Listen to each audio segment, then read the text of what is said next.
The love story of Anakin and Padme is widely regarded as being one of the most tragic in cinematic history, and just like a phoenix rising from the ashes, it also created the greatest villains cinema had ever seen. Where is Padme? Or did it? Was it their relationship that doomed the galaxy, or was it just the oil slick on an already slippery slope? Anakin, all I want is your love. Reading up on the making of the prequel trilogy, and being a lifelong fan of Star Wars, I feel we're in a pretty good place to deep dive on that question. Love won't save you, Padme. Only my new powers can do that. Before we jump in, don't forget to give the video a thumbs up if you enjoy it, and remember to subscribe to the channel if you'd like to catch more of our videos just like this one. Now, with all that out of the way, let's get into the tragedy of Anakin and Padme. There's good in him. I know this. Still. Where is Padme? Is she safe? Is she all right?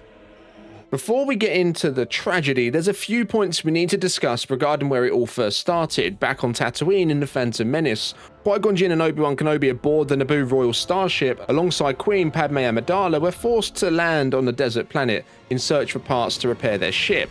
One thing leads to another, and they end up in Watto's junkyard in Mos Espa, where they meet the 9-year-old Anakin Skywalker. Whilst the Jedi are out back checking out what's on offer, young Anakin and 14-year-old Padme got talking.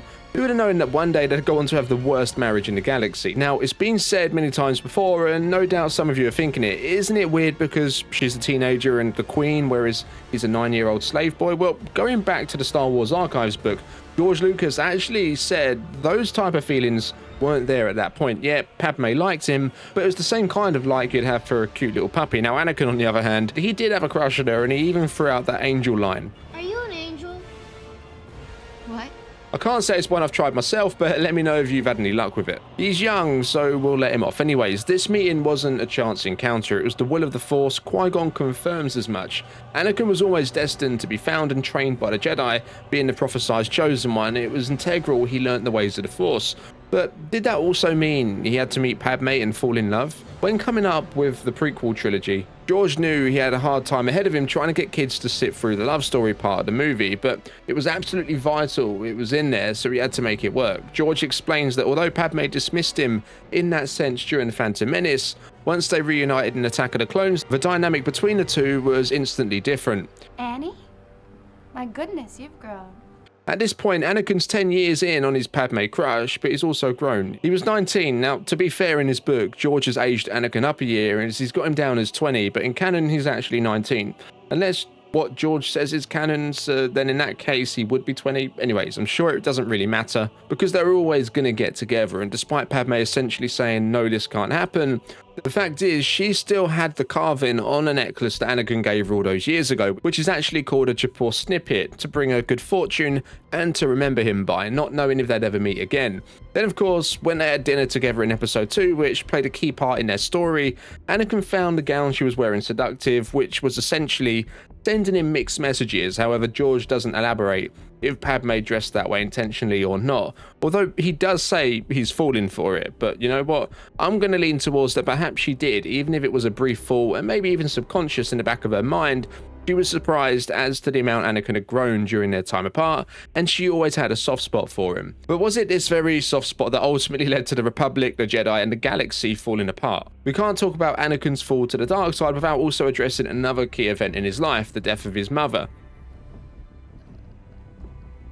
which we know was a contributing factor. Whilst leaving her to begin his Jedi training in episode 1, he promised he'd come back and free her, but he never did. This led Anakin to feeling a huge amount of guilt by not sticking to his word, only returning back once he had visions of her suffering appearing in his dreams, and by that time, it was a little too late. This of course led to Anakin swearing to never repeat the same mistake again. I won't let this one become real. Remaining determined to not lose Padme after also having visions of her dying by acting to stop them too late. But if he'd never met Padme in the first place, what would have happened then? I'm pretty sure he would have still travelled to Tatooine to save his mum, the result of which likely ended up the same, however, with him slaughtering sand people, showing his first real glimmer of darkness. But without Padme by his side, would he have turned to the dark side completely at that point? I'm not convinced he would have. After all, at that point in time, he wasn't totally butting heads with the Jedi Council. and he didn't have a Sith mentor hiding in the shadows promising him the secrets to cheat death. However, Further into the story, if she wasn't around during episode 3, let's say, then Palpatine wouldn't have been able to use saving her as a way to seduce him, which we'll get into a little bit more in a moment. Now, it's without question, the further down the dark path Anakin went, the further away he walked from Padme without realizing it, and this can actually be seen visually through the use of color coding, especially in episode 2. You see, Anakin and Padme have always worn organic colors, with Anakin wearing darker shades and Padme lighter. However, once Anakin's mother dies, Padme wears white, now on the complete opposite end of the spectrum from Anakin. And of course, this move was planned, and I think it's symbolizing the two of them representing different sides essentially. Now, it was the risk of losing Padme that tipped the scales and opened Anakin up to learning the dark side in the first place, but even it held the key to preventing death. From that point on, Anakin was on a slippery slope. Palpatine used Padme as a way to seduce Anakin. If we work together. And whilst it's not confirmed, it's totally possible he implanted Anakin's vision of Padme dying to speed up the process, foreseeing her death himself beforehand. After all, Padme didn't die in the same manner that was shown to Anakin. After her passing, Vader was far too into the dark side to the point of no return. Although Palpatine spoke of preventing her death, he never mentioned bringing her back. However, if that were to be achieved, it would take a great understanding of the dark side of the Force to do so, which Vader intended to do and did explore.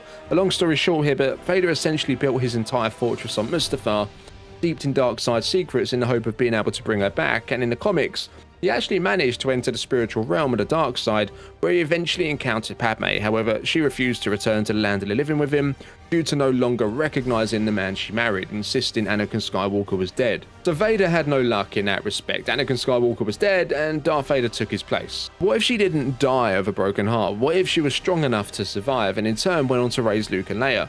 Would the fate of the galaxy have been any different then? It's a question that's been asked countless times since the story concluded back in 2005, and the fan theories on this can get pretty wild if you go and check them out. But when we look at the facts, what we saw and what we know, I think at this point in time, there was no saving Anakin, regardless if Padme survived or not. You see, right up until the end, Anakin wanted to be with Padme. Together, you and I can rule the galaxy. With his rage only temporarily blinding him into believing she betrayed him by bringing Obi-Wan along to kill him. He would have snapped out of that eventually, but Padme wanted to leave the politics and the war behind, in place for a peaceful life as a family on Naboo. Leave everything else behind while we still can. And that was something Anakin wasn't willing to do. By that time, he had embraced his dark side. Letting it in, he felt the power he now had over the galaxy as Darth Vader. You brought him here to kill me! No! The Order was gone, there was no need to follow their rules and live their lives in secret anymore. Ultimately, it's Anakin's newly found addiction to the dark side that would have been their undoing. She would have likely have had to live out the remainder of her life with the twins in secret, being watched over by the remaining Jedi, probably Obi-Wan or Yoda, away from the Empire, whilst Vader would have continued to enforce the Emperor's command, probably scouring the galaxy in search for him in the process.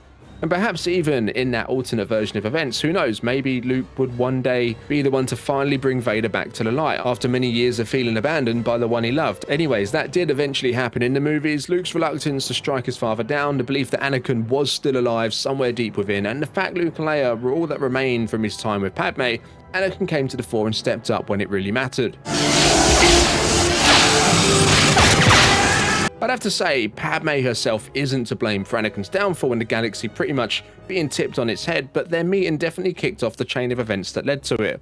She found herself becoming a pawn in Palpatine's grand plan, used as bait essentially to lure Anakin to the dark side. Perhaps Palpatine had something to do with her death himself, or it was destined to happen, but the truth is Anakin wouldn't have explored the avenue he did if Palpatine didn't whisper promises into his ear, promises he wasn't capable and didn't really care about keeping. As far as he's concerned, Darth Vader being in a constant state of emotional pain made him all the more powerful and all the more useful. As for Qui-Gon finding Anakin as a young boy on Tatooine being the will of the Force, I would actually add to that by saying meeting Padme was too. As we know, the Emperor's reign didn't really end with the fall of the Empire. He continued to manipulate the galaxy from the shadows thanks to Project Necromance, his cloning project, so perhaps they were always meant to have the twins who would go on to outlive and continue to fight against the dark side. I can't help but wonder, after seeing Anakin return in the Ahsoka show alongside a younger Ahsoka in that Clone Wars flashback, To win this war, I have to teach you to be a soldier. and how great it looked on screen, as well as a younger Obi-Wan appearing in the Kenobi show. Are you ready?